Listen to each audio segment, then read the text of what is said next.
paz da parte de Deus, nosso Pai, e do Senhor Jesus Cristo. Os amados irmãos podem assentar-se. Vos convido à leitura da Santa Lei de Deus, livro do Êxodo, capítulo 20.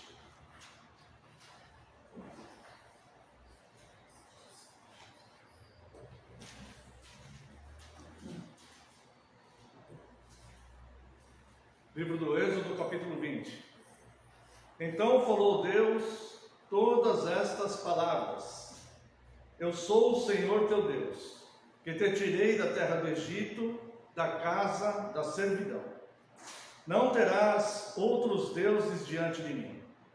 Não farás para ti imagem de escultura, nem semelhança alguma do que há em cima nos céus, nem embaixo na terra, nem nas águas debaixo da terra. Não as adorarás, nem lhes darás culto, porque eu sou o Senhor teu Deus, Deus zeloso, que visita a iniquidade dos pais nos filhos, até a terceira e quarta geração daqueles que me aborrecem. E faço misericórdia até 1000 gerações daqueles que me amam e guardam os meus mandamentos. Não tomarás o nome do Senhor teu Deus em vão, porque o Senhor não terá por inocente o que tomar o seu nome em vão. Lembra-te do dia de sábado para o santificar. 6 dias trabalharás e farás toda a tua obra, mas o 7º dia é o sábado do Senhor teu Deus. Não farás nenhum trabalho, nem tu, nem o teu filho, nem a tua filha, nem o teu servo, nem a tua serva, nem o teu animal, nem o forasteiro das tuas portas para dentro. Porque em 6 dias fez o Senhor os céus e a terra, o mar e tudo que neles há. E ao 7º dia descansou. Por isso o Senhor abençoou o dia de sábado e o santificou. Honra teu pai e tua mãe, para que se prolonguem os teus dias na terra que o Senhor teu Deus te dá. Não matarás, não adulterarás, não furtarás, não dirás falso testemunho contra o teu próximo, não cobiçarás a casa do teu próximo, não cobiçarás a mulher do teu próximo, nem o seu servo, nem a sua serva, nem o seu boi, nem o seu jumento, nem coisa alguma que pertença ao teu próximo. Lemos a Santa Lei de Deus, o código moral perfeito, que mostra a moral absoluta, mostra a moral positiva de Deus, e aquilo que nós devemos praticar no nosso dia a dia, ou seja, do 1º ao 4º mandamento, o nosso relacionamento com Deus, e do 5º ao 10º mandamento, o nosso relacionamento com as pessoas, nossos relacionamentos interpessoais. Como o Senhor Jesus, um pouco antes dele se aprofundar nos 10 mandamentos, ele resume em 2: amarás o Senhor teu Deus de todo o teu coração, de toda a tua força, de toda a tua alma e de todo o teu entendimento. 1º ao 4º mandamento, assim que nós amamos a Deus. E amarás o teu próximo como a ti mesmo, do 5º ao 10º mandamento. Contra esses mandamentos não há lei nem profetas, né? Ou seja, este código moral de Deus ele está acima de leis, está acima de profecias, né? É a lei do céu, é a lei do amor, é a lei da justiça, né? Quem dera todas as pessoas do mundo praticassem esta moral de Deus que o Senhor Deus nos colocou a praticar. Quero, de forma breve, comentar com os irmãos apenas o 10º mandamento: não cobiçarás. Não cobiçarás a casa do teu próximo, não cobiçarás a mulher do teu próximo, nem o seu servo, nem a sua serva, nem o seu boi, nem o seu jumento, nem coisa alguma que pertença ao teu próximo. Os 10 mandamentos, ele começa com a nossa relação com Deus. Não ter um outro Deus além do Deus vivo. Este 1º mandamento, ele é fundamental para o povo de Deus, para a lealdade, para a fidelidade do povo de Deus. Ou seja, Não nos importa o que outras pessoas ensinem, não nos importa se obteremos algum benefício servindo um outro Deus, um outro pensamento que seja contrário ao pensamento do nosso Deus, nem mesmo se esse pensamento for produzido por nós mesmos, se a origem dele for nascida de nós mesmos. Não teremos outros deuses, além do Deus vivo. E o 10º mandamento termina essa relação de código moral perfeito e absoluto que o Senhor Deus graciosamente nos deu, com a vigilância, ou seja, é um mandamento que não abrange apenas as nossas ações, mas ele alcança o nosso estado de consciência, a nossa mente. Quando Jesus diz, orai e vigiai, ele quer dizer, tenha um relacionamento com Deus, e vigie, ou seja, esteja atento com o que acontece com você e ao redor de você. Nós devemos vigiar nesse sentido de perceber se estamos esfriando na fé, se estamos começando a ser tentados por algo, se algo ao nosso redor pode se tornar uma pedra de tropeço para a nossa caminhada espiritual. Então nós devemos ter essa vigilância com relação a nós mesmos. Isso é obrigação do cristão. O cristão não fica esperando Deus agir de forma sobrenatural. Deus age de forma sobrenatural e Ele faz milagres nas nossas vidas. Mas existe uma prática devocional na vida do cristão que ela é ensinada desde o Antigo Testamento e até no Novo Testamento. Nós devemos desenvolver a nossa fé, desenvolver a nossa vocação, desenvolver a nossa salvação. E o 10º mandamento, ele vem falar sobre o propósito de termos uma boa mente, de termos a mente de Cristo. E nós só teremos a mente de Cristo se formos instruídos devidamente na sã doutrina, em tudo aquilo que Cristo ensinou através do Antigo Testamento e do Novo Testamento, porque sem Ele, nada do que foi feito se fez. Então nós devemos deixar brotar, acima de tudo, deixar brotar em nós o amor genuíno, o amor de Cristo, o amor verdadeiro. Então, pode passar pela nossa mente, na mente do ser humano, pode passar muitas coisas. Pode passar um desejo de querer ter algo que o outro tem. Não que isso seja bom, mas pode acontecer. Se acontecer isso na mente de alguém, nós devemos imediatamente expulsar esse pensamento da nossa mente. O nosso culto a Deus, ele é racional e não é apenas um culto aos domingos. Nós cultuamos a Deus com a nossa vida. O que somos instruídos no culto de domingo forja em nós o caráter cristão. Todo esse aprendizado que nós temos da instrução que recebemos de Deus no domingo forja o nosso caráter cristão a ponto de sermos adoradores. E adoradores é na vida cotidiana. Ou seja, nós procuramos adorar a Deus tendo uma vida santa, uma vida que não quebre os propósitos de Deus, seus mandamentos de Deus, né? O culto é um culto pactual. Deus nos instrui e nós respondemos a Deus com louvores. Nós louvamos a Deus pelos seus feitos, pela sua grandeza, pelo seu amor, pela sua justiça, pela sua misericórdia. E somos instruídos por Deus. Então o culto é relacional e pactual. Essa instrução que recebemos de Deus, nós aplicamos na nossa vida, no nosso dia a dia. Ou seja, os nossos vizinhos veem isso, os nossos familiares veem isso, e nós adoramos a Deus com o nosso estilo de vida. Nós glorificamos a Deus dizendo não ao pecado, dizendo não aos maus pensamentos e dizendo não à cobiça, conforme diz o 10º mandamento, não cobiçarás. Então, é como eu sempre digo, né? Se nós não podemos impedir um pássaro de voar sobre a nossa cabeça, mas nós podemos impedi-lo de fazer ninho. Então, muitas vezes nós não podemos impedir que venha um pensamento. Às vezes nós somos invadidos por um determinado pensamento, mas nós podemos impedir esse pensamento de fazer ninho na nossa mente. Né? Então, nós combatemos essa tendência maldosa, né, que o ser humano tem com a palavra de Deus. Então, o 10º mandamento, não cobiçarás, é uma forma de nós amarmos as pessoas e respeitarmos o que é dos outros, o que pertence aos outros, né? E não nos pertence a nós mesmos. Nesse momento nós vamos fazer uma oração silenciosa de confissão de pecados. Se porventura houver algum pecado não confessado, esse momento será oportuno.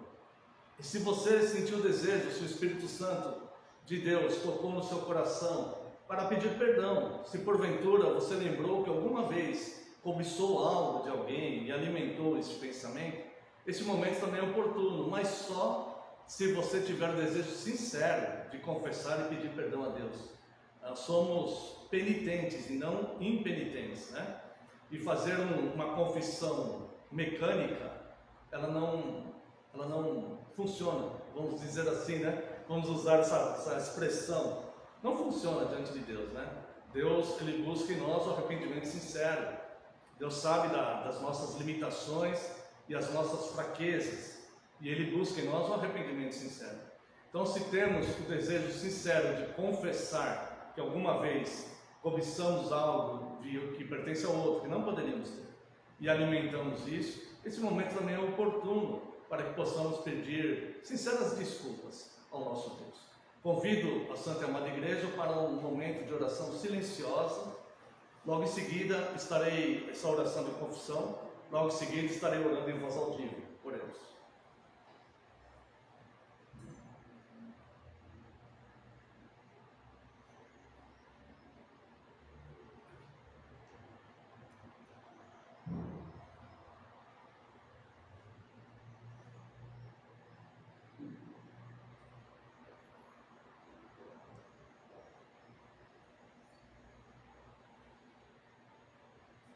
Glorioso e eterno Deus, santo é o teu nome. Santo, santo, santo é o Senhor. O grande eu sou, Deus justo e verdadeiro, mas também um Deus misericordioso, cujas misericórdias são a causa de não sermos consumidos. Misericórdias que se renovam a cada manhã sobre as nossas vidas.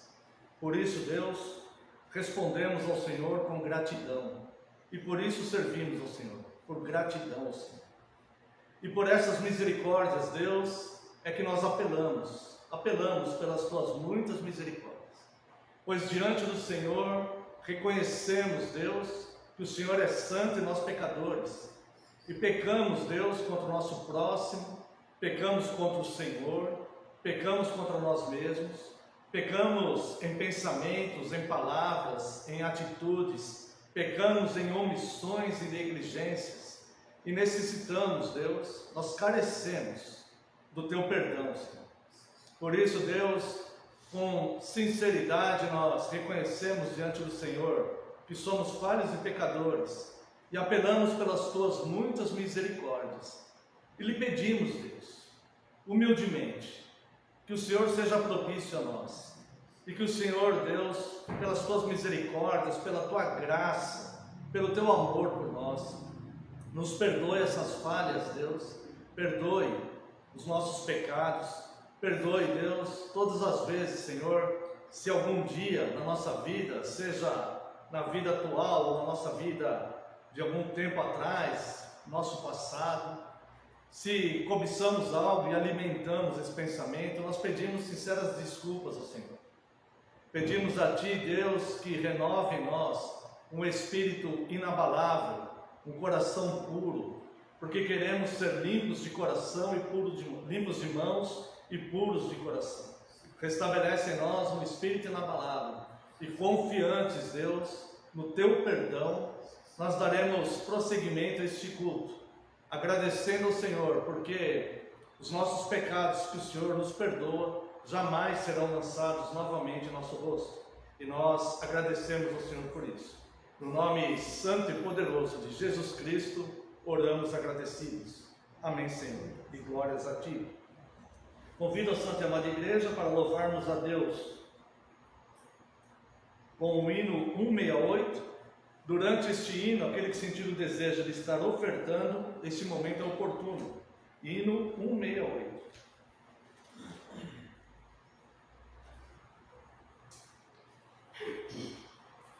Eu creio, Senhor, na divina promessa, vitória já tive nas lutas aqui. Contudo, é certo que a gente tropeça, por isso, Senhor, eu preciso de ti. A luz que me guia no escuro caminho, fulgura de cima do sol criador. Contudo, não posso segui-lo sozinho, por isso eu preciso de ti, meu Senhor. Bem sei que nas preces eu posso buscar-te, jamais essa bênção na vida eu descrevi. Contudo, é possível que dela minha parte, por isso, Senhor, eu preciso de ti. Esforços da terra, precário destino, empenho dos homens, riqueza o que for, não valem a bênção do reino divino. Por isso eu preciso de ti, meu Senhor. Amém. Quero convidar os irmãos para o Dia do Senhor 17.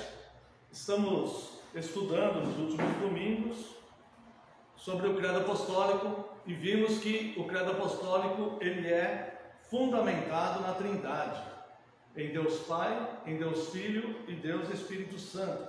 E nós estamos justamente nesse momento da cristologia, da confissão do credo apostólico, da confissão dos apóstolos. Então, irmãos, hoje chegamos no Dia do Senhor 17. Nós já vimos por que Jesus é chamado de Jesus, por que é chamado de Cristo.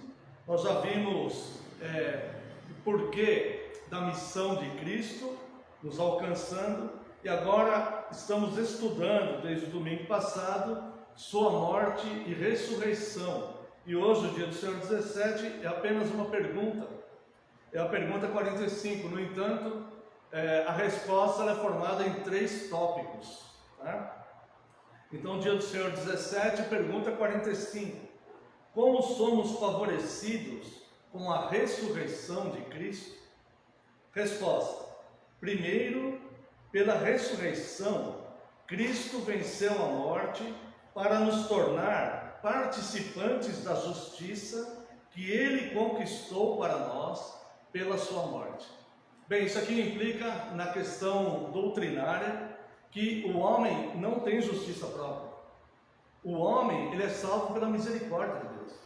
Quando Adão, o nosso representante federal, Adão era o representante federal da humanidade. E Deus fez uma aliança com a humanidade através do seu representante federal, que responde por toda a humanidade, né? Nós já vimos isso, que é ser federal, tá? Então, Deus fez essa aliança com Adão, representante federal da humanidade. Você pode comer de tudo que há no jardim. Você pode usufruir de tudo que tem aqui, tá? No entanto, da árvore do conhecimento do bem e do mal, você não coma dela. Porque no dia que você comer dela, certamente morrereis. Então, havia aqui uma aliança que consistia em um único item da lei. Uma vez que o homem ele não tinha pecado, e Deus ofereceu o paraíso para ele morar, Deus o criou, o formou para a sua própria glória, ou seja, a glória de Deus, para que ele habitasse no paraíso e glorificasse a Deus com a sua vida. A aliança era: você não coma do fruto do conhecimento do bem e do mal, A minha graça te basta. O bem te basta. Não há necessidade de você conhecer o mal. E Deus, por sua vez, a sua parte na aliança era: o dia que dela comeres, certamente morrereis. Não por punição, nem por vingança de Deus, nem por Deus ficar contrariado, mas é que o mal e o pecado precisam de correção, precisa haver justiça. Não pode prevalecer o mal e o pecado. Então você é livre. No jardim, Adão e Eva eram constituídos de livre-arbítrio. Você é livre no jardim para comer do que você quiser. Mas desta árvore não come, porque do dia que você comer dela, certamente morrereis. E o homem, representante federal da humanidade, desobedeceu a Deus e quebrou a sua parte da aliança. Nós sabemos de tudo isso. No entanto, Deus, que é fiel, não pode quebrar a sua parte. Então o homem vai morrer. O homem deve morrer porque o pecado não deve prevalecer. Caso o pecado prevalecesse, Deus seria injusto. E Deus não é injusto. Então Deus, ele é fiel, não pode negar-se a si mesmo. Deus não pode negar a sua palavra. Então Deus não voltará atrás da sua parte da aliança, mesmo que ele sinta misericórdia pelo homem. Deus será fiel na sua parte da aliança. Bem, Deus fez justiça, mas Deus também quis usar de misericórdia para com o homem. Então o homem agora, que possuía o seu livre-arbítrio no Éden, agora ele tornou-se escravo do pecado e do mal. Vai morrer, ele era livre para comer da primeira árvore. Ou seja, havia proibição de não comer da árvore do conhecimento do bem e do mal. Mas era uma proibição contornável, porque o homem era livre para ir lá e pegar se quisesse. Não poderia. Estava numa aliança. Tinha liberdade para cumprir aquela aliança ou para quebrá-la. Era uma proibição contornável. No entanto, havia uma segunda árvore no Éden, que era a árvore da vida. Esta, o homem já não tinha mais liberdade para pegar dela. A proibição de comer dessa árvore agora não era mais contornável. Ou seja, o pecado condicionou ao homem em escravo do mal. E o homem tornou-se escravo do pecado. Então o homem, ele já não é mais livre para tomar todas as decisões que ele quisesse. Ele foi livre para comer da primeira árvore, mas já não era mais livre para comer da segunda árvore. Então Deus, ele mantém a sua fidelidade, a sua lealdade à aliança e mantém a sua justiça. O homem vai morrer, porque se ele comer do fruto da árvore da vida, ele prolongará a eternidade do pecado e não haverá justiça de Deus. Deus seria injusto com pessoas que sofrem pelo mal praticado pelos outros. Então Deus, o homem ele fica condicionado ao pecado, torna-se escravo daquele pecado. E Deus cumpre a parte dele. No entanto, Deus, que é justiça e faz justiça, Deus ama o homem, Deus ama a humanidade. E Deus então resolve usar de misericórdia com a humanidade. Então Deus, ele cria o segundo Adão, ou seja, o seu próprio filho, que é Cristo. Cristo se fez homem para restabelecer a aliança que Adão quebrou. Então agora, quando Adão quebrou a aliança, foi instituído o caos na ordem que Deus havia criado. Agora em Cristo, Deus estabelece novamente a ordem para que o homem possa sair do caos e voltar para a ordem. Então Deus levanta Cristo, que se torna um de nós, um homem, tá? E Deus então restaura a aliança que Deus fez com Adão, sem Deus quebrar a sua parte da aliança, e sem Deus deixar de usar misericórdia. Deus usa de misericórdia para com o homem. Vede com que grande amor Deus nos amou, e enviou seu próprio Filho, e restabeleceu então essa nova aliança com o homem. Agora aquele que está em Cristo é herdeiro novamente da promessa e vai herdar o paraíso, tá? No entanto, o homem continua morrendo, não mais aquele que está em Cristo, não mais por punição, mas a morte significa o fim dos pecados, porque quando estamos neste corpo, infelizmente estamos expostos e sujeitos a pecar. Então Deus, a morte do homem se torna então o fim dos pecados. E através da morte de Cristo, nós temos o selo e a garantia que vamos ressuscitar com Ele, porque Cristo ressuscitou, e por isso é o primogênito entre os mortos. Então Cristo ressuscitou e nós podemos então crer que iremos ressuscitar. Então a pergunta é: como somos favorecidos com a ressurreição de Cristo? Resposta: primeiro, pela ressurreição, Cristo venceu a morte para nos tornar participantes da justiça que Ele conquistou para nós pela sua morte. Ou seja, o homem não tem justiça própria. O homem se perdeu lá em Adão. Não tem justiça própria.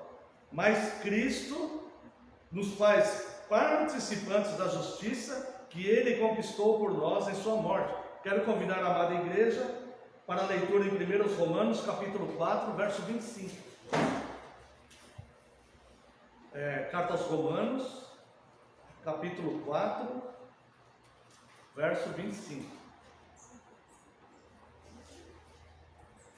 O qual foi entregue por causa das nossas transgressões e ressuscitou por causa da nossa justificação. Eis aqui em um versículo uma explicação sucinta do que Cristo fez. Então, irmãos, nós começamos a observar aqui, como temos observado ao longo desse estudo sobre a cristologia do credo apostólico, a importância da doutrina da união hipostática, ou seja, Deus é 100%, Jesus Cristo é 100% Deus e 100% homem.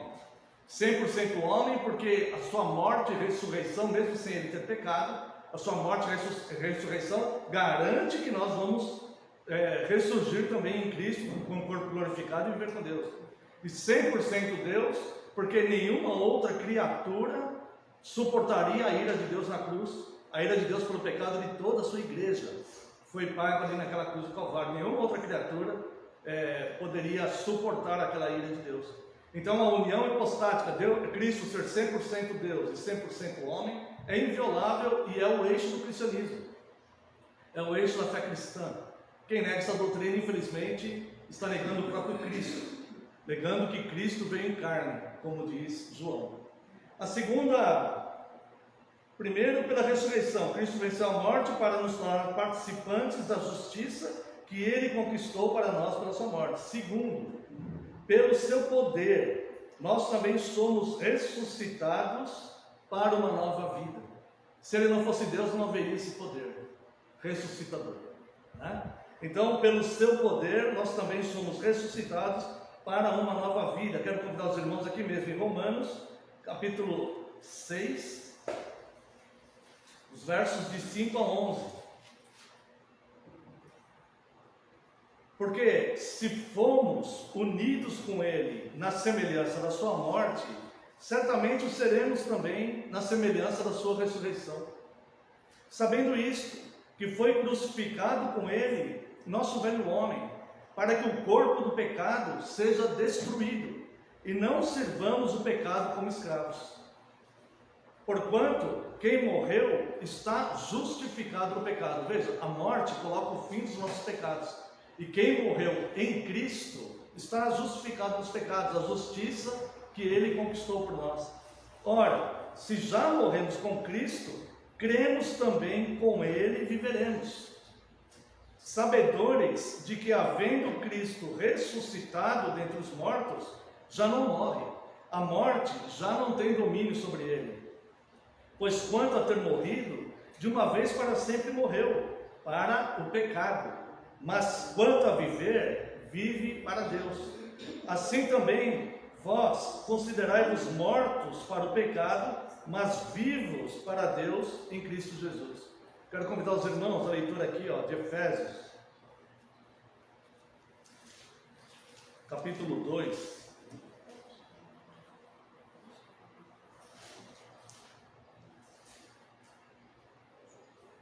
E que os irmãos entendam que os mortos em Cristo, a primeira morte, tá? A primeira ressurreição. O livro do Apocalipse vai falar de duas ressurreições, né? A primeira ressurreição é essa ressurreição espiritual. Veja aqui, capítulo 2, verso 1. Ele vos deu vida estando vós mortos, em delitos e pecados. Nós nascemos na condição que Adão deixou a humanidade, até que sejamos alcançados pela graça de Deus e nos tornamos co-herdeiros com Cristo, co-participantes do sofrimento de Cristo na segunda aliança, na aliança restaurada, na aliança de Adão restaurada em Cristo. Então nós nascemos mortos em delitos e pecados.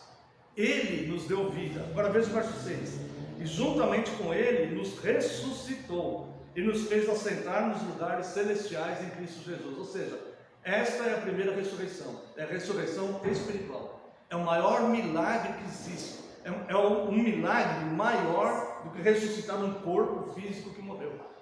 Nós cremos que Deus tem poder para ressuscitar um corpo físico que morreu. Mas o milagre maior é ressuscitar um espírito morto em delitos e pecados, num corpo físico. Tá? Então, Deus, a primeira ressurreição está aqui em Cristo. É quando Deus, Ele restaura essa aliança com Adão e nos chama pela sua graça. Nos salva pela sua graça. Olha, vem para a aliança com Adão, porque tenho misericórdia de ti. Com laços de amor te atraí. E você vem com essa graça, tá? E é recebido em Cristo. Pela graça sois salvos, tá? Veja aqui, ó, versos 5 e 6 para ficar mais claro em Efésios 2. E estando nós, veja que Paulo se coloca nesse estado, né?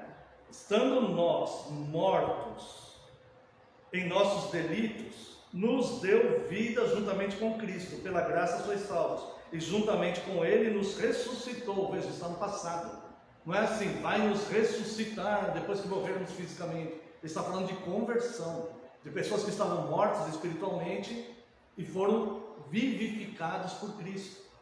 E isso é pela graça, né? Fomos ressuscitados e hoje nos assentamos nos lugares celestiais com Cristo. Então é um fato que nós vivemos essa dualidade. Estamos num corpo que exige o pecado, que clama pelo pecado, mas estamos assentados nas regiões celestiais, ou seja, temos um espírito vivificado, né? Então este corpo, quando Deus nos chamar, no tempo de Deus, ninguém abrevia isso, é no tempo de Deus que é perfeito e santo, e é Ele que determina, não nós.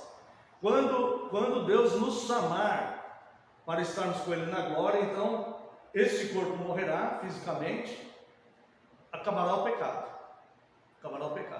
e Ele, que já nos ressuscitou espiritualmente, ressuscitará também o nosso corpo, e nós seremos transformados em glória, teremos um corpo glorificado, tá? Aqueles que estiverem na última geração, quando Cristo voltar, não passarão por essa morte física, mas terão seus corpos no arrebatamento, né? Terão seus corpos glorificados e encontrarão o Senhor nos ares, terão seus corpos glorificados. Então, veja a profundidade dessa doutrina, Jesus 100% homem, 100% Deus. Sem essa doutrina, não há penhor para uma garantia que nós também ressuscitaremos com Ele. Então nós ressuscitaremos, porque Ele se fez um de nós, tá? E o mesmo poder que ressuscitou o Cristo homem, vai ressuscitar cada um de nós que estivermos em Cristo, que morrermos ou que estejamos na última geração em Cristo. Como somos favorecidos com a ressurreição de Cristo? Primeiro, pela ressurreição, Cristo venceu a morte para nos tornar participantes da justiça que Ele conquistou para nós pela sua morte. Segundo, pelo seu poder, nós também somos ressuscitados para uma nova vida. Terceiro, a ressurreição de Cristo é para nós a garantia da nossa ressurreição gloriosa. Ora, se Ele não era 100% homem, não pode haver uma garantia, porque Ele ressurgiu, nós vamos ressurgir também. Se Ele fosse somente Deus, não haveria garantia para nós, mas Ele era 100% homem. E se Ele não é 100% Deus, Ele simplesmente não suportaria a ira de Deus na cruz, pelo pecado de toda a sua igreja, tá? Então, a ressurreição de Cristo é para nós a garantia da nossa ressurreição gloriosa. Gostaria de convidar a amada igreja novamente na carta aos Romanos, capítulo 8, verso 11. Se habita em vós o Espírito, veja bem, o Espírito com letra maiúscula, tá? Não está se referindo à sua alma, o seu Espírito, está se referindo ao Espírito Santo de Deus. Se habita em vós o Espírito daquele que ressuscitou a Jesus dentre os mortos, esse mesmo que ressuscitou a Cristo Jesus dentre os mortos, vivificará também o vosso corpo mortal, por meio do seu Espírito que em vós habita. Lembra que Jesus no seu ministério ele fala, eu vou, mas não vos deixarei sozinhos. enviarei o Consolador, enviarei o meu Espírito. Tá? Então esse Espírito, ele habita em nós como um tabernáculo santo, embora no corpo pecador. Infelizmente, mas temos, né, espiritualmente vivificados, os olhos espirituais abertos para entendermos a instrução de Deus e combatermos o nosso próprio pecado, né? Cristo, ele nos liberta do nosso próprio pecado, assim como ele libertou o povo da escravidão egípcia, e a Páscoa é a saída, né? O sangue de Cristo no umbral da porta, assim, o sangue do Cordeiro no umbral da porta, assim ele nos liberta do nosso próprio, da escravidão do pecado. Quando Adão caiu na escravidão do pecado, em Cristo nós somos libertos da escravidão do pecado. Tá? E para terminar, eu quero ler Filipenses capítulo 3.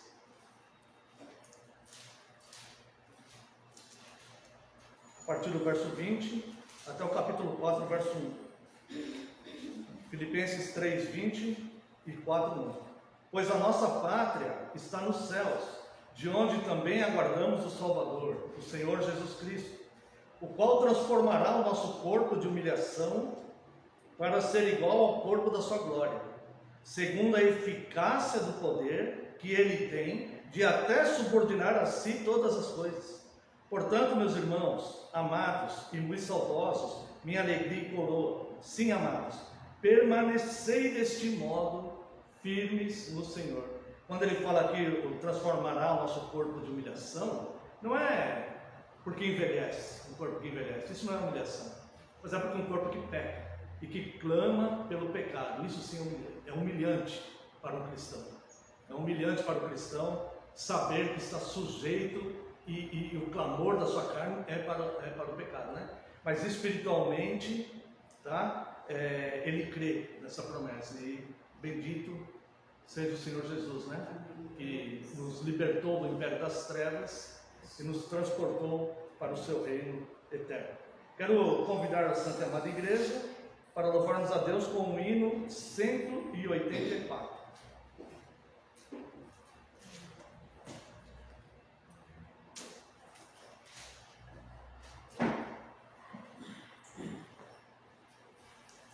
Vivem sombras escuras nos caminhos teus, ó, não te desanimes, canta o hino a Deus. Cada nuvem escura um arco-íris traz, quando em teu coração reina a perfeita paz. Se teu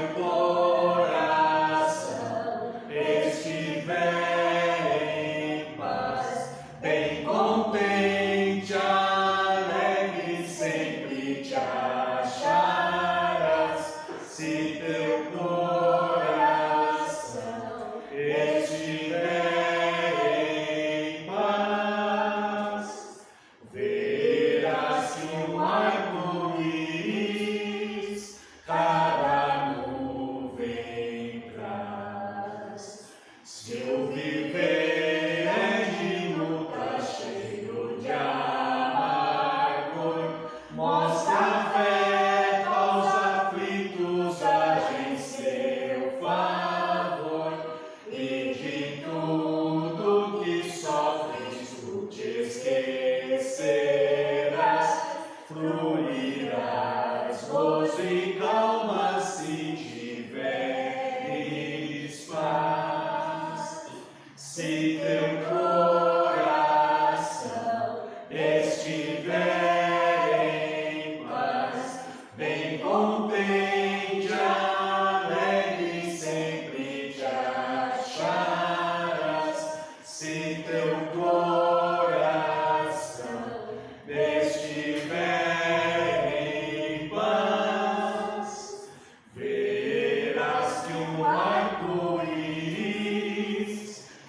Mateus, capítulo 18.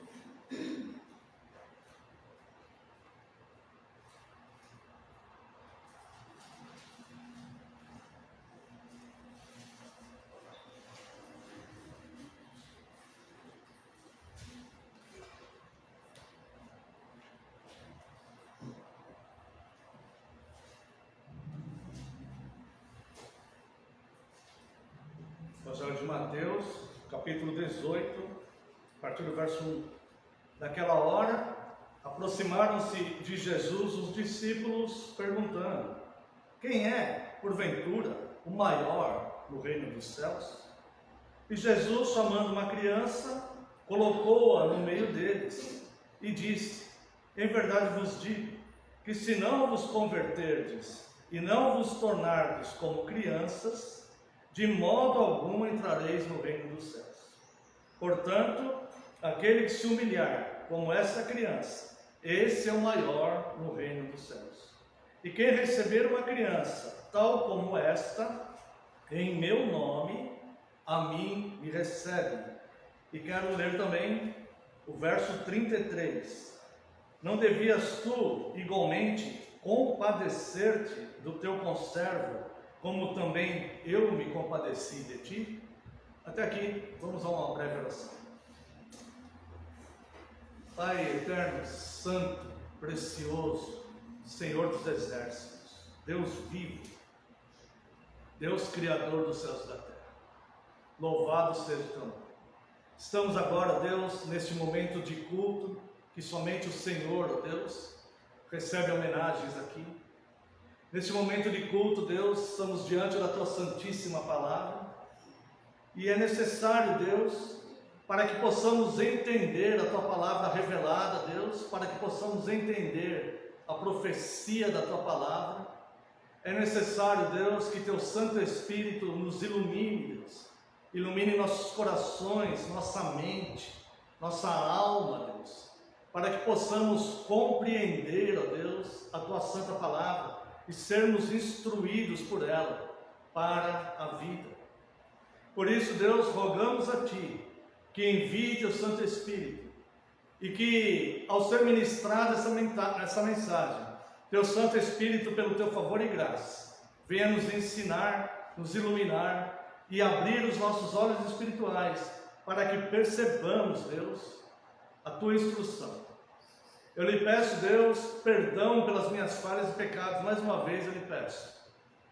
Lhe peço, Deus, que eu só fale aquilo que for ministrado exclusivamente pelo Teu Santo Espírito, com a Sua expressa autorização. E que nesse momento eu diminua, eu desapareça, e só prevaleça a Tua Palavra, porque a Tua Palavra é a verdade. No nome santo e poderoso de Jesus Cristo é que oramos. Amém, Senhor. Amada Igreja do Senhor Jesus Cristo, venho vos proclamar Cristo, o Deus que se fez um de nós, o professor da verdade, que veio ensinar os homens. O capítulo 18 de Mateus contém um sermão doutrinador de Cristo, um estudo sobre as doutrinas cristãs, onde nos mostra as características do verdadeiro cristão, daquele que tem por vocação e desejo tornar-se um cristão legítimo, um cidadão dos céus de fato. Vamos observar algumas dessas características neste belo sermão. Vamos olhar apenas algumas coisas aqui. O primeiro item que vamos observar aqui é que o Senhor Jesus diz que não poderá, de modo algum, entrar no reino dos céus quem não se tornar como uma criança. Você já se tornou como uma criança? Eu já me tornei como uma criança? Veja novamente o texto.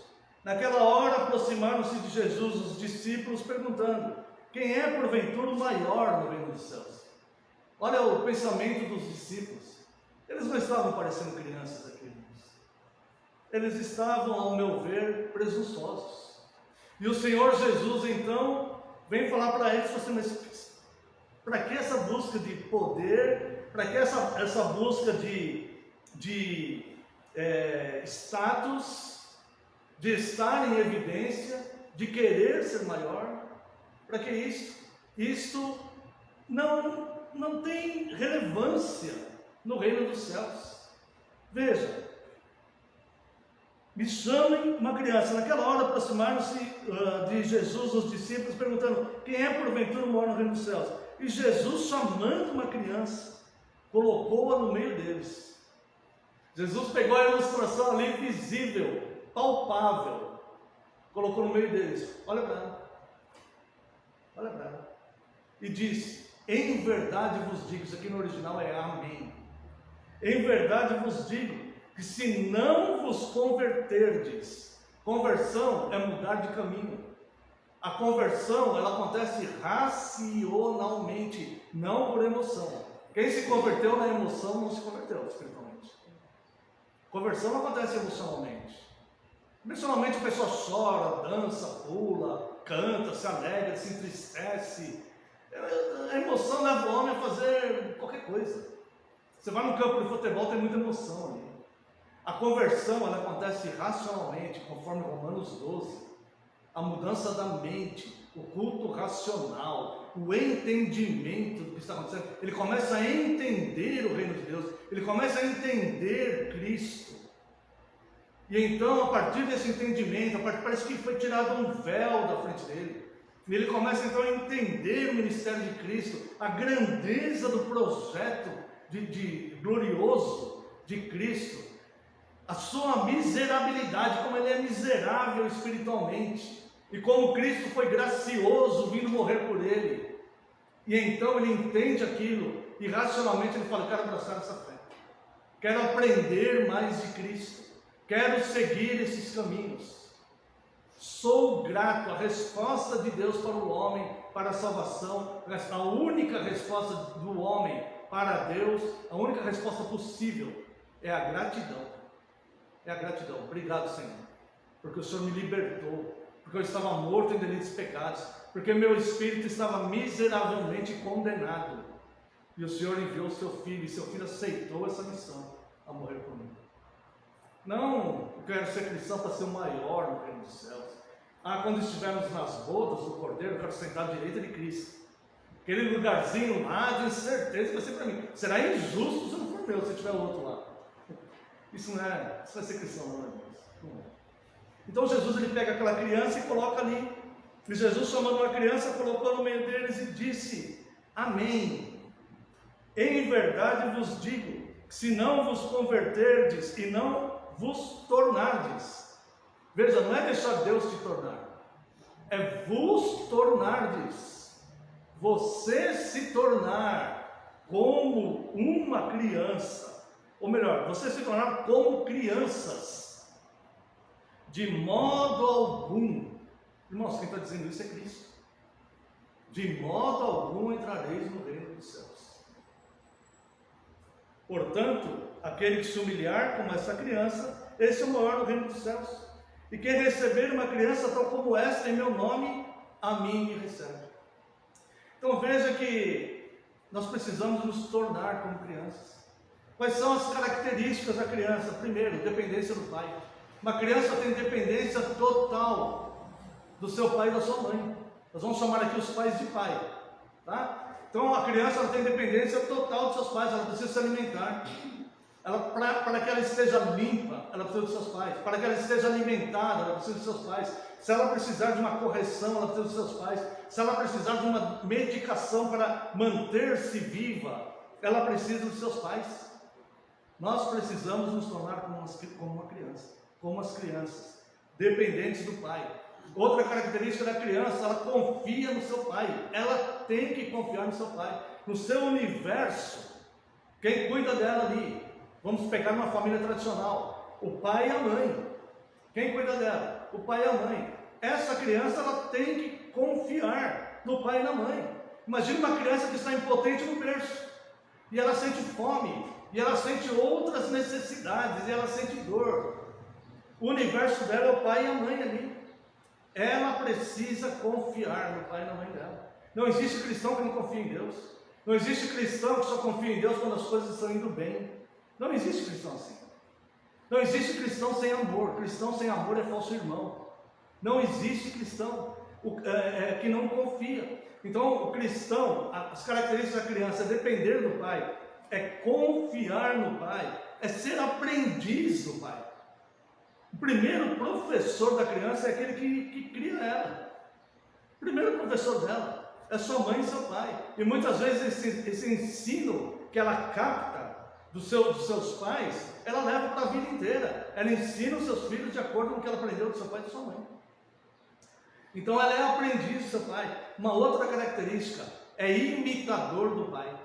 A criança, ela tem por tendência natural, faz parte da natureza dela, imitar o seu pai e a sua mãe. Então a criança, ela depende do pai, ela confia no pai, ela é aprendiz do pai e ela é imitador do pai. Essas são as características da criança que Jesus colocou na frente daqueles homens que estavam preocupados em quem queria ser o maior. Quem seria o maior no reino? Então, ele coloca lá. E uma outra característica das crianças, que se nós não tivermos, jamais veremos a Deus, é a pureza, é a ausência de malícia. Nós devemos ser puros e sem malícia. Convivemos, muitas vezes em família, ou em sociedade, ou onde as pessoas usam de malícia, mas nós não. Nós não. Então a dependência da criança, as características da criança, a dependência do pai, confiança no pai, ser aprendiz do pai, imitador do pai, ser puro e sem malícia. Veja aqui do verso 6 ao 9. Qualquer, porém, que fizer tropeçar a um desses pequeninos, que creem em mim, melhor lhe fora que se lhe pendurasse ao pescoço uma grande pedra de moinho. Você consegue imaginar como seria uma grande pedra de moinho há 2000 anos atrás? Uma grande, não uma pedra qualquer, uma grande pedra de moinho, pesava toneladas. Quem fizer tropeçar a um desses pequeninos que creem em mim. Esses pequeninos que creem em Cristo, pode ser um senhor ou uma senhora idosa, é um dos pequeninos de Cristo que creem em mim. Quem fizer tropeçar um desses, melhor lhe fora que se lhe pendurasse ao pescoço, seria melhor isso, se pendurasse ao pescoço uma grande pedra de moinho e fosse afogado na profundeza do mar.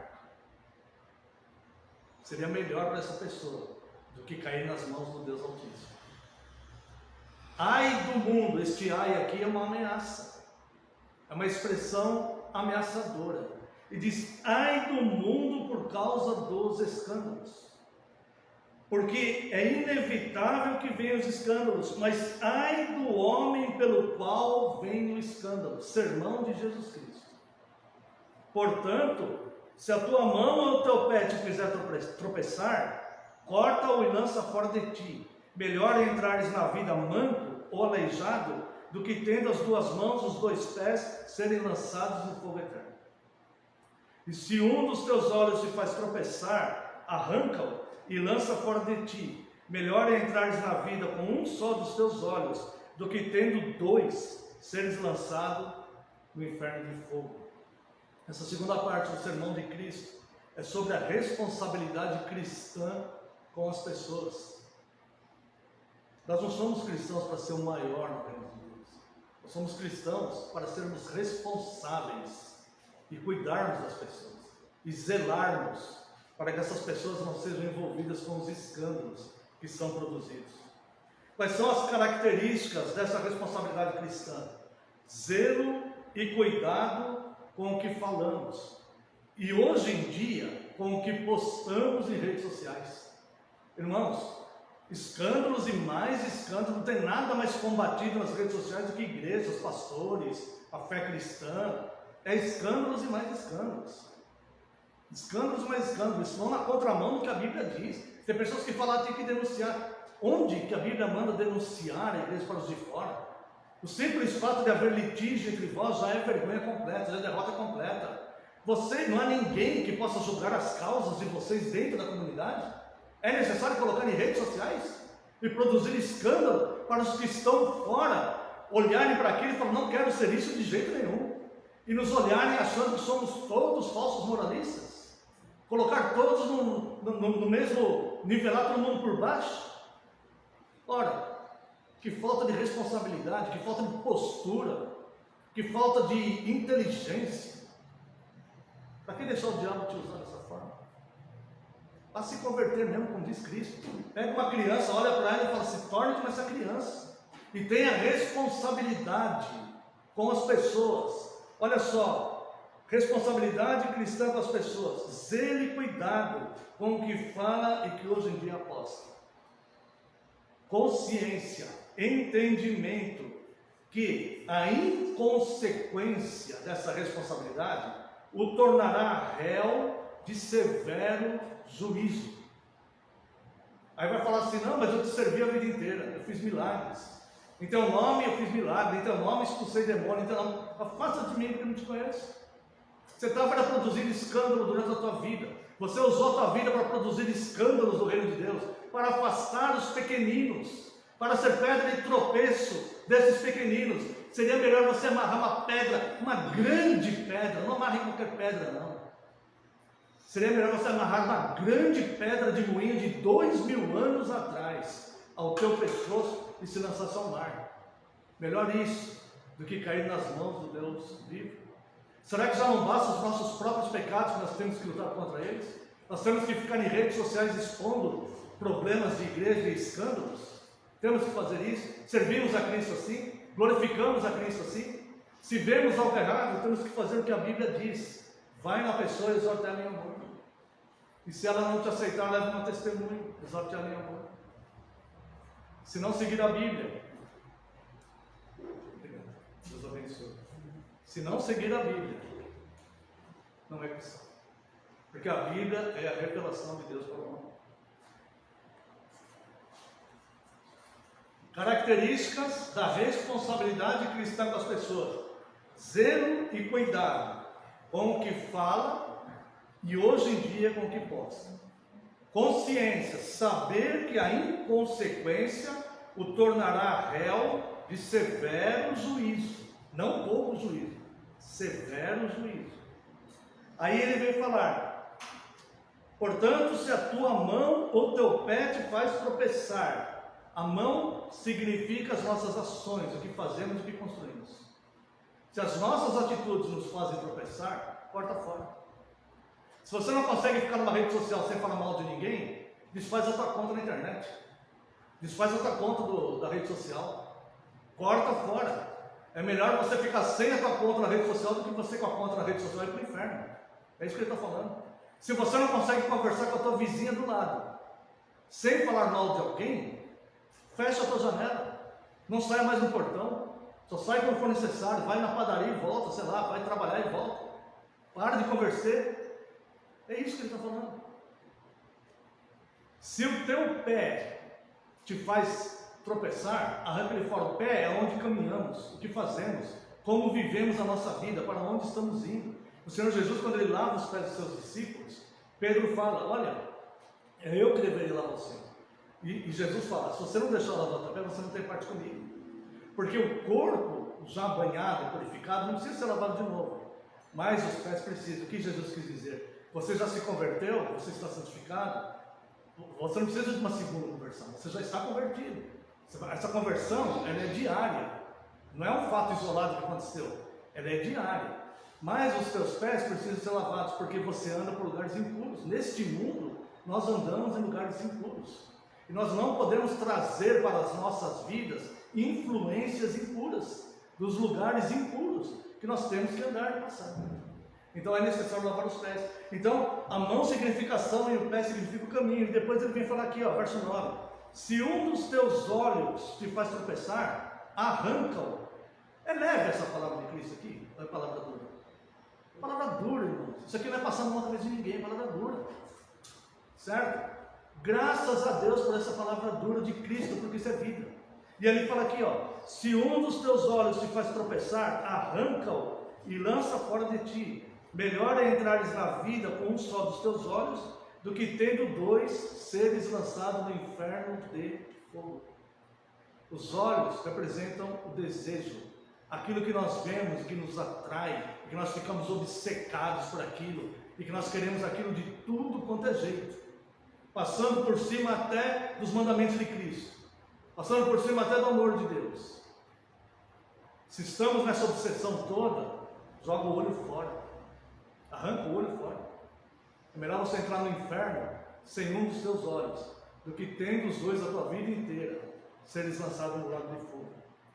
Terceira coisa que ele fala aqui é acolhimento e proteção.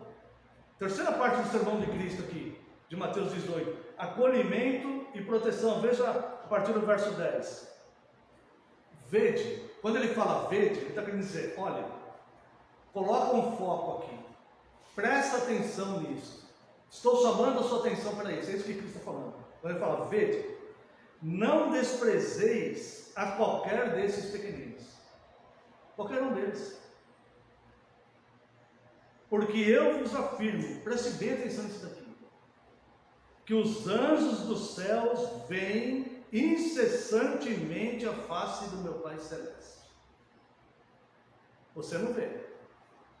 Os anjos do céu veem. Como será que a face do Pai Celeste, quando ele se ira com alguém que despreza um dos seus pequeninos? Se Jesus, agora há pouco, acabou de falar, se você se tornar tropeço para qualquer um dos pequeninos que confiem em mim, é melhor amarrar uma pedra grande de moinho no seu pescoço. Agora aqui ele fala, vede, olha, presta atenção, não desprezeis a qualquer desses pequeninos, porque eu vos afirmo que se os anjos dos céus veem incessantemente, porque os anjos do céu veem incessantemente a face do meu Pai Celeste. Como seria a face do Pai Celeste irado com aquele que despreza um dos pequeninos, ao ponto de Jesus ter que falar, é melhor, porque eu vi essa face dele, é melhor você amarrar uma grande pedra de moinho no teu pescoço. Glória a Deus que alguém me falou isso um dia. Graças a Deus por isso. Bendito o Evangelho, benditos os pregadores, formosos são os pés dos que trazem as boas novas. Obrigado, porque se Cristo veio revelar isso ao mundo, é para nós termos consciência disso. Imagine o semblante de Deus irado com aqueles que desprezam um dos pequeninos de Cristo. Não faça isso. Verso 11. Porque o Filho do Homem veio salvar o que estava perdido. Então, eu vim fazer toda essa missão aqui. Eu vim dar a minha vida. Jesus não foi mártir. Ele veio para isso mesmo. Ele veio se dar para sofrer. Ele construiu a nossa fé através do sofrimento. Ele veio sofrer e morrer para salvar esses pequeninos que estavam perdidos e que agora a igreja acha que pode desprezar. Porque ela quer ser o maior no reino dos céus. Ela quer ser o maior no reino dos céus. Tem pessoas que querem ser o maior. Tem necessidade de holofotes. Quer ser o maior. Louco, insensato, cego. Não vê um palmo diante do nariz, espiritualmente. E quer ser maior no reino dos céus. Pega uma criança e fica olhando para ela. Fica olhando para ela. Fica observando as crianças. O que vos parece? Verso 12. Se um homem tiver 100 ovelhas e uma delas se extraviar, não deixará ele nos montes as 99 indo procurar a que se extraviou?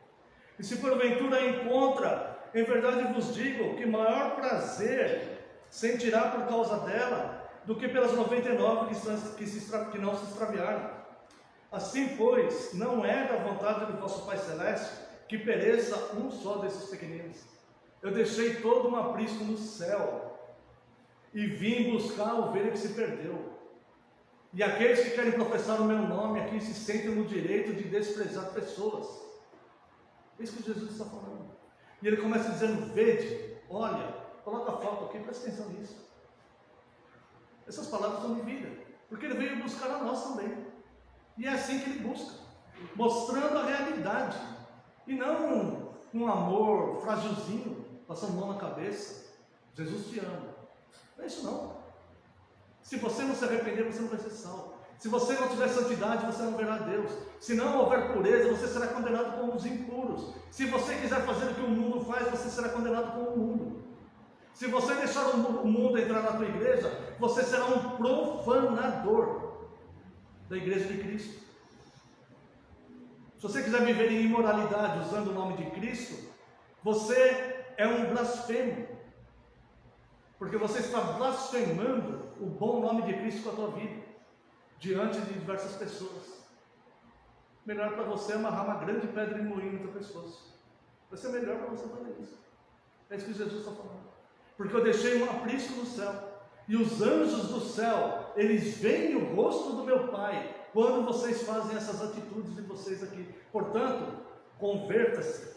Veja lá, aqui ó, capítulo 18, verso 3. Em verdade vos digo, quem não se converter e não se tornar como uma das crianças, de modo nenhum entrará no reino dos céus. Pode ter todas as glórias deste mundo aqui, pode ter tapinha nas costas à vontade, mas não vai entrar no reino dos céus. Então as características aqui: olhar, ter foco, saber as reações de Deus no céu quando nós agimos contra a vontade de Deus.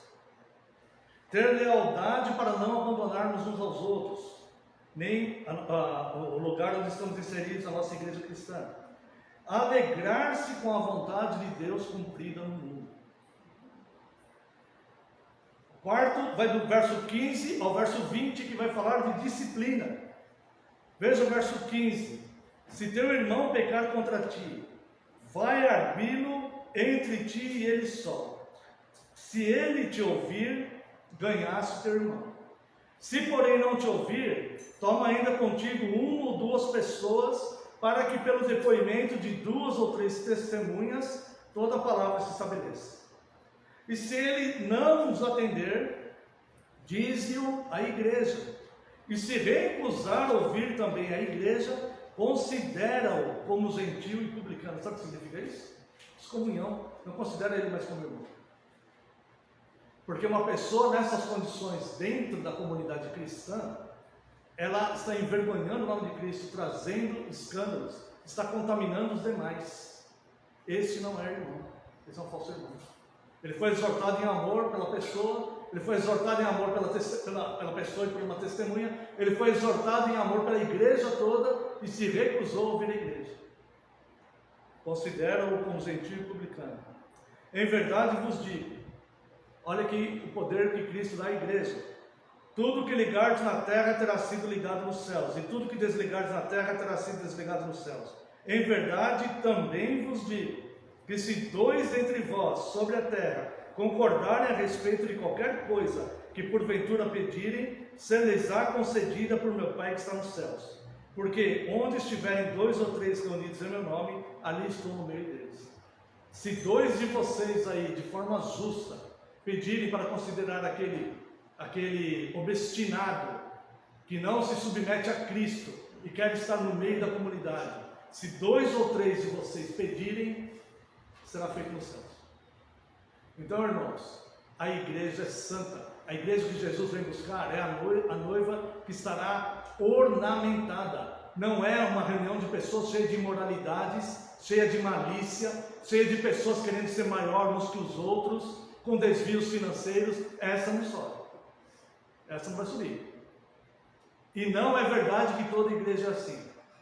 Isso não é verdade, porque a igreja verdadeira, as portas do inferno não prevalecerão contra ela, e ela estará esperando o noivo que virá buscá-la, a noiva casta, fiel e verdadeira, em que não admite esse tipo de pecado no seu meio.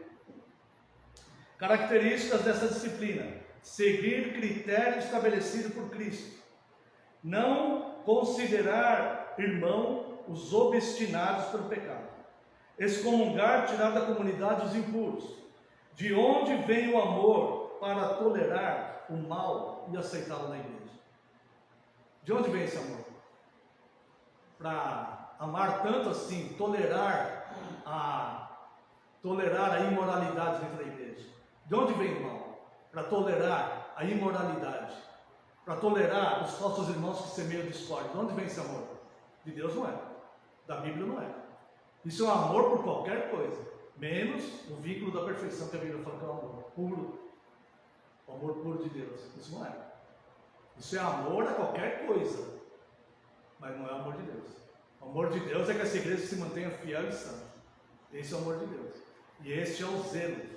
Então, cada um de nós que errarmos, pode ser exortado em amor e reconhecer, de fato, peço perdão, vou abandonar o pecado e aí seguirei minha caminhada em paz. Mas quem quiser usar da igreja para ter uma vida de pecados, é melhor amarrar uma pedra de pescoço uma pedra de moinho no pescoço, porque está trazendo escândalos para os pequeninos de Cristo. Depois, a quinta e última parte desse sermão de Cristo, ele vem falar do perdão.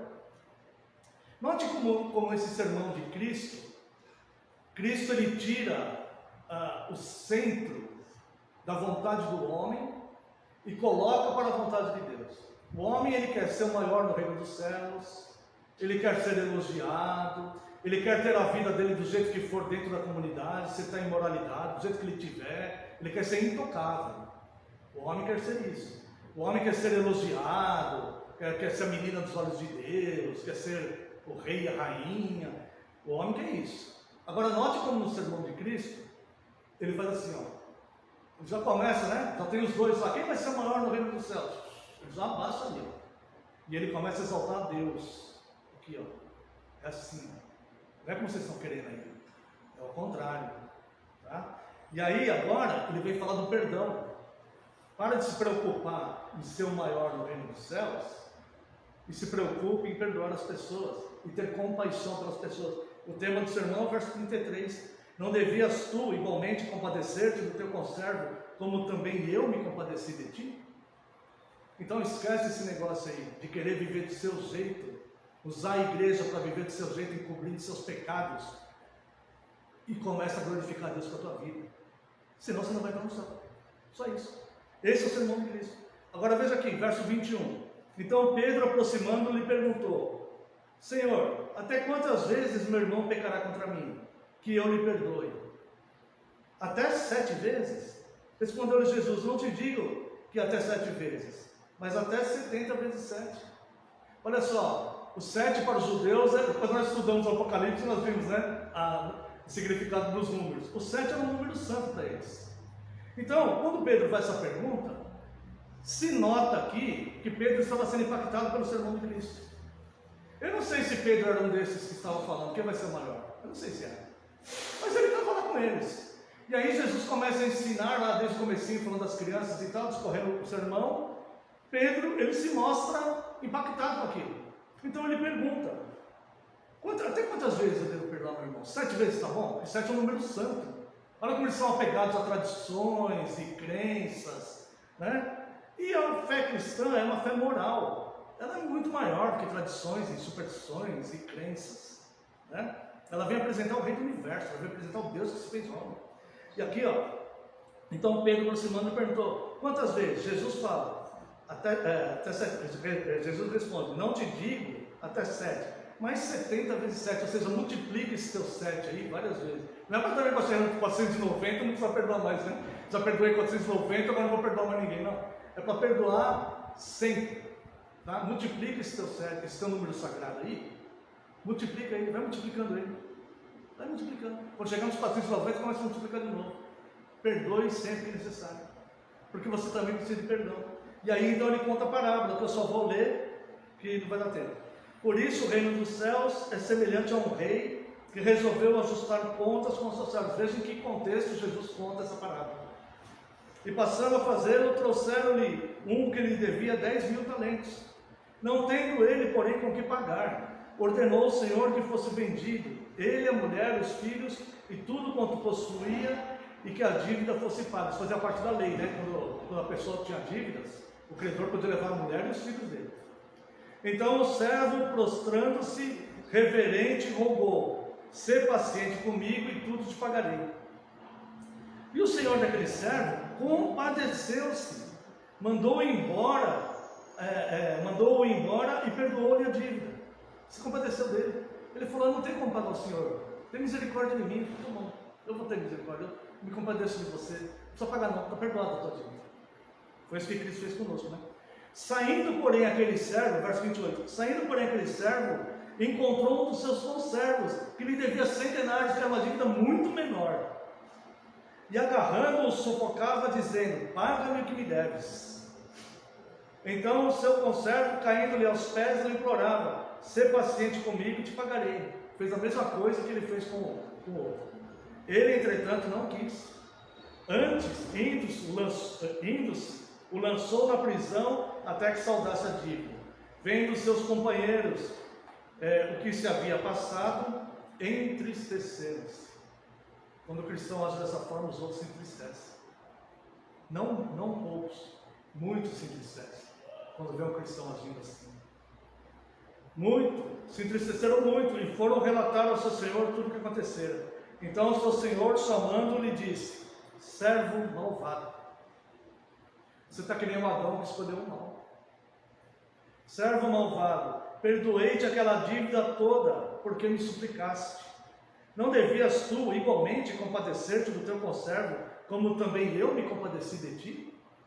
E indignando-se, o seu senhor o entregou aos verdugos. Verdugos é tipo o cara que cumpria a pena da sentença, né? Até que ele pagasse toda a dívida. Assim também meu Pai Celeste vos fará do íntimo, se não perdoardes cada um a seu irmão. Então, as características do perdão: perdoar incondicionalmente, saber que fomos perdoados e ter um estado de consciência sobre o que Cristo fez por nós, reconhecer que fomos tratados com compaixão e fazer o mesmo. Cristo nos traz nesse sermão de Mateus 18 ensinamentos fundamentais. Sem essas práticas, ninguém irá morar no céu, pois elas são mandamentos de Cristo, a saber, pureza da criança, zelo e cuidado para não produzir nem divulgar escândalos, lealdade em não abandonar a comunhão dos santos, disciplina na comunidade cristã. Uma igreja imoral que tolera o mal em seu meio não subirá, e perdão e compaixão. Amém. Quero convidar a Santa e Amada Igreja, como resposta a esse sermão, louvarmos a Deus com o Salmo 15.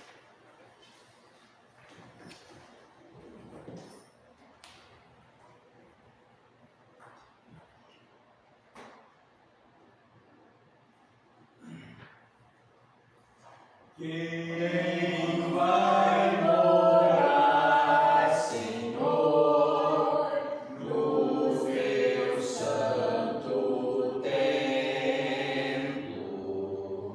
Quem há de residir no teu monte, ó Deus?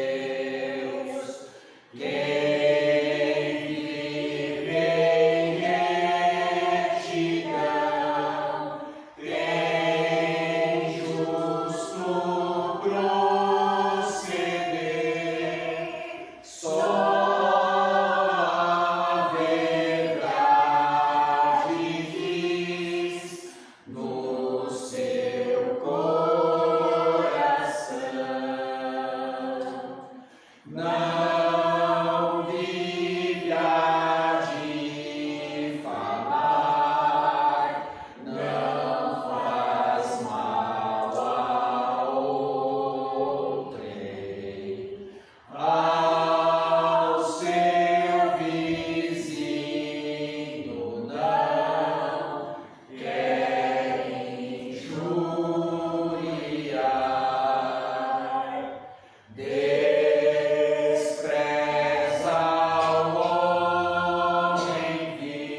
Santa e Amada Igreja se coloquem em pé.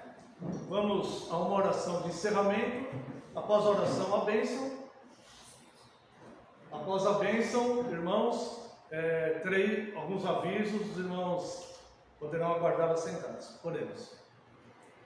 Pai precioso, nós te louvamos, Senhor, por esses momentos de culto que passamos aqui, pelo imenso privilégio, Deus, de começarmos a semana cultuando ao Senhor. Hoje é o último domingo deste ano e o Senhor nos conduziu até aqui, Deus, apesar de toda a dificuldade que nós tivemos nesses 2 últimos anos. O Senhor nos manteve com mão forte, com amor, com misericórdia, Deus. E o Senhor nos manteve e chegamos até aqui. E te louvamos, Deus, porque agora deslumbramos a perspectiva de um novo ano com novos olhos e novos projetos, novas possibilidades. Nós te agradecemos, Deus, pela tua fidelidade. Muito obrigado pela tua palavra. Muito obrigado pela tua palavra que é vida, Deus. Muito obrigado, Deus, porque naquele dia o Senhor pegou uma criança e colocou na frente de todos. E hoje nós podemos imaginar esta cena. E o Senhor diz: temos que nos tornar como eles. Temos que ser puros, temos que ser dependentes do Senhor. Temos que evitar os escândalos, evitar o mal. Não ser complacentes com pessoas que usam do seu nome, Deus, para viverem vidas dissolutas no meio da tua comunidade. Nós te agradecemos pelo teu amor em nos ensinar, ó Deus, num único sermão, tanta verdade espiritual.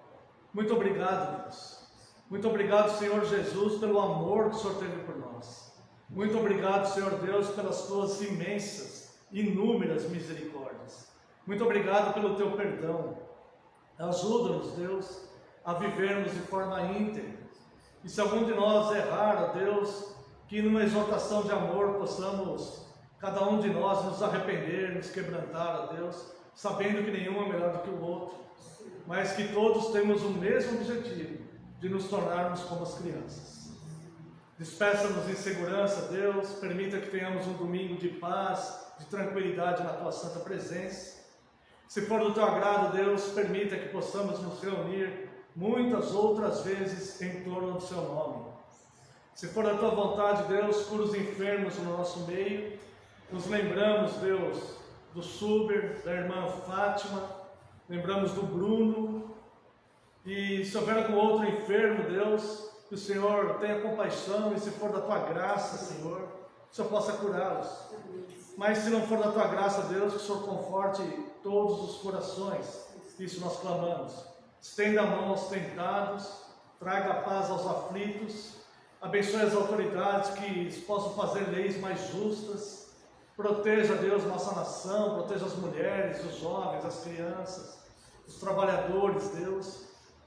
Abençoe todo o seu povo, espalhado em toda a face da terra, e traga paz a Jerusalém. Oramos no nome santo e sagrado de Jesus Cristo, seu Filho amado. Amém, Senhor, e glórias a ti. Receba a bênção, irmãos. Que a graça do nosso Senhor Jesus Cristo, o amor do Deus Pai e a comunhão e as consolações do Espírito Santo sejam sobre vós, agora e para todos sempre.